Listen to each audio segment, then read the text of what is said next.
Hello, in this video we will talk about block diagram in Matlab context, how to build the transfer function. Before we continue, remember to subscribe in our channel, like the video and active the notifications.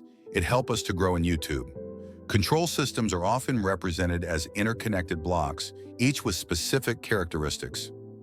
Matlab allows the construction of systems using these interconnected blocks. The command loop is used when an open-loop transfer function has unit feedback. If the feedback is not unitary, the feedback command is used. For example, in a given figure, NGO and DGO represent the numerator and denominator of the open-loop transfer function G0s, while NH and DH represent the numerator and denominator of the feedback transfer function HS. The program's result displays the overall system transfer function.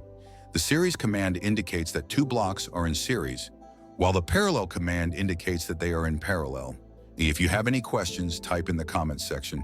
See you in the next videos. Bye.